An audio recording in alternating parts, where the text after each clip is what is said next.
brawlers, nothing. You know what I'm saying? Like he just go out there swinging fists and muscles and shit. Right.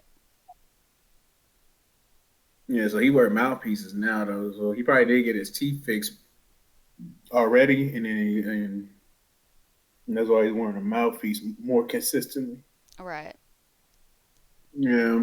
All right. It says we're reconnected, but Like look, the Chief is gonna hit 365. He's gonna hit the year mark this right. August. So We'll see what happens. I haven't really tuned into too much of wrestling in SmackDown is recent better years, because of but him. Like I don't see nobody else drawing my motherfucking attention on that show. Like when Daniel Bryan was champion before Kobe Kingston was. mm-hmm. I didn't even really watch it like that with Kobe. I saw Kobe win, and that's about it. But like, yeah, with Roman, I'm watching that shit 24/7. Right. I'm watching SmackDown more than I ever have. Most people are like, I ain't gonna lie, SmackDown the last prior to this year and last year. Mm-hmm.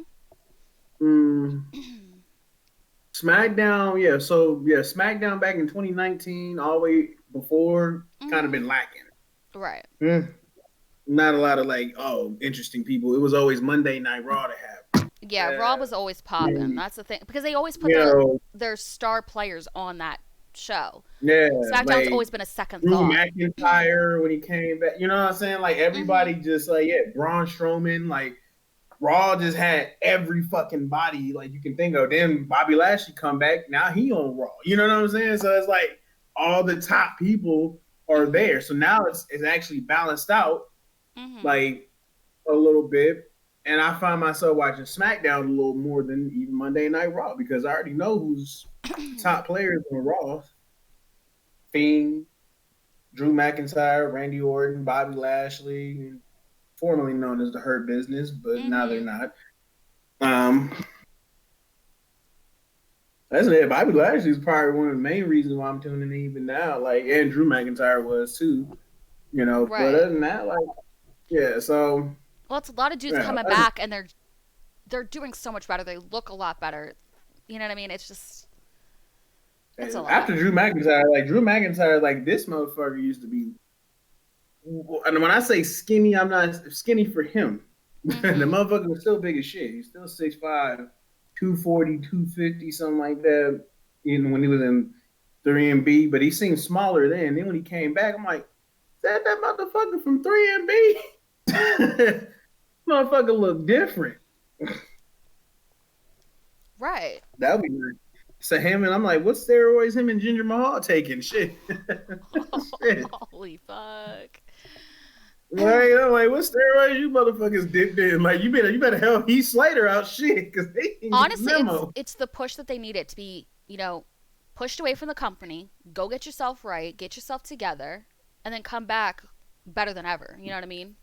I'm saying, like, yeah, because I'm like, shit, why you didn't remember? Why you still look like you was in a freaking Nexus? I'm like, oh, two of your teammates came back and were at least champions, at least one. Well, I think what Heath's now on TNA. Yeah, it was It's definitely just a spin there, like, but he doesn't really have really nothing to really WWE can sell. Same thing with Zack Ryder and now Big Cass. Big Cass. yeah. Well, Big Cass fucked himself over when he originally was with WWE. Honestly, the dude was Yeah. having issues with substances, whether alcohol or drugs. You know what I mean? And he's admitted to Mm-hmm. that. He's admitted multiple times that he's messed up, and they were justified in what they did in releasing him. Mm-hmm. And then Same thing with Enzo. Enzo was fucking up. Enzo fucked up.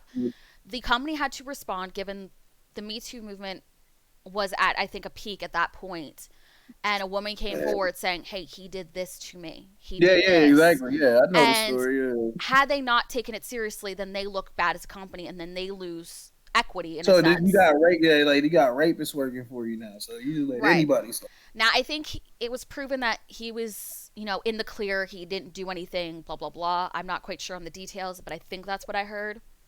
But then his mouth gets him into trouble, and he Yeah, runs it. he can't shut the fuck up. Yeah, that's Had his he only not shown problem. up to one of the shows, you know what I mean? Whether he bought a ticket or not, he clearly was hiding. He knew he wasn't really supposed to be there.